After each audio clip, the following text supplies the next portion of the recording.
So here we have on the left, this is an older unit that was a demo unit. So you can see the older control panel to the newer control panel on the right. So we're just going to go over some of the things that changed as these machines that were out in the general public for people to use, what they liked, what they didn't like, what the professional pumpers like Jeff from Muddy Feet Concrete Pumping. We'll just kind of go over a few things, and I'll show some of the obvious things up front. So if you look down here on the old ones, the step originally was a weld-on step. Now it's a bolt-on and the shape has changed. The reason for that is going up was fine, but coming back down was hard to see it, and it felt weird on your ankle as you stepped off of it. So it may not seem like a lot, but it is some of the feature comforts of doing updates. The next thing, if you can see on the new machine, see the D-rings that are here, up here, the D-rings that are there. Those are added to lift the unit in and out of back of a truck and a trailer, and also that's what you use to lift the top frame off. So if you take, there's 4 bolts. So there's one here, one there, one here, and one on the other side. Those 4 bolts, and if you take this cover off with this bolt and disconnect the hydraulic lines underneath here, this whole top frame and toolbox lifts off for easy maintenance to get to the underside, and those D-rings that are on there allow you to lift that off. Also, the water box is now different.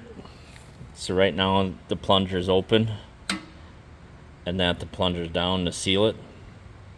So that changed. This is just more user friendly to see as well. The hydraulic fittings, or the hoses that are here, disconnect. There's a bulkhead fitting right underneath here, and so is the electrical fitting.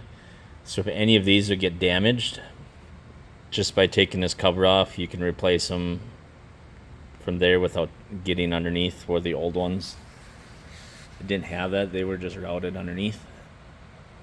So this style, the old style, you would have to disconnect the bottoms for. And then the obvious things are the control panels. So this is the old one. The output value was on this screen. It worked. We weren't real happy with it. We knew that. And we ended up changing now to a dial. So even though it says oil pressure, that's until we get the private label gauges that actually say it. That's 0 to 100% of flow. So, and then we move the horn buttons and the indicator lights on the far side instead of in the middle like that, and these little indicator lights. These weren't very bright, and if you walk just away from the side of the machine a little bit, you couldn't see them. So now having them on the sides, they're very high visible now. You can see them from quite a ways away. The grease banks also changed to the sides. There's 4 on each side. And you can see there's no covers over the cylinders on the old ones, to where the new version has that, and it has holders there for the hydraulic couplers to go into. So basically we go through and we took all the pros and cons that people liked, what they didn't like, what they would like to see different, and that's what we came up with. So to try to please everybody from all different makes of businesses as well. So that's what we were doing. So that machine is going to get updated to the newer control panel, the new hopper, because the hopper is, even though it's the same size, the hopper is slightly different. I don't know if you guys can see that. The top is different. This is thicker back here to allow for the space for all the controls, and everything's sealed behind that now.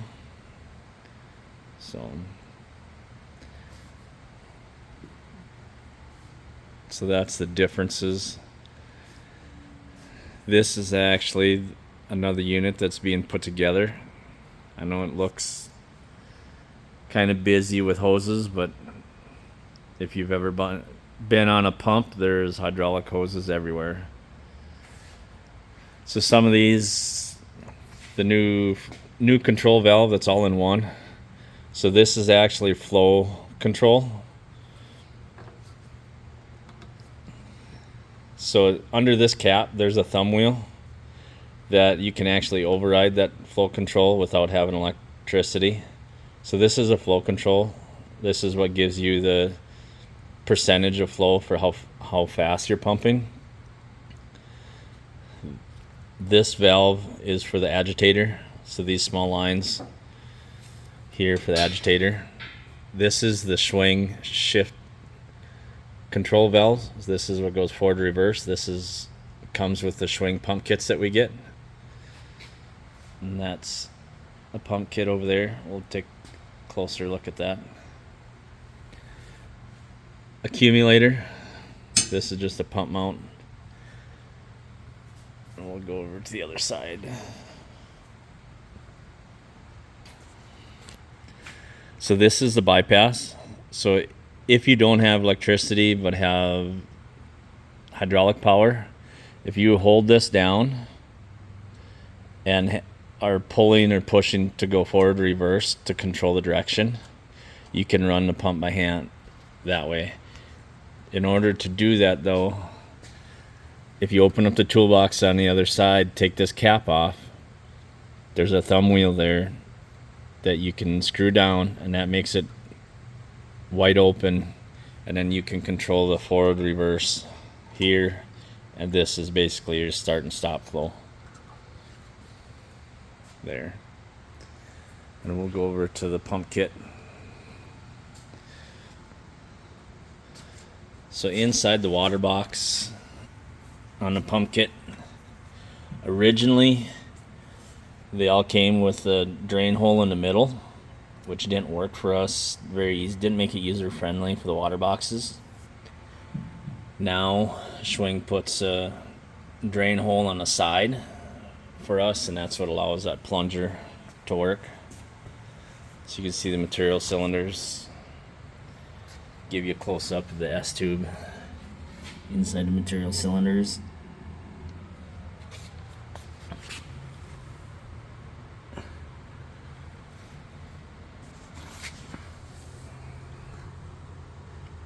Shows it's a genuine Schwing pump kit as well. So that's just a brief overview of some of the changes that were made, that were updated from new to old.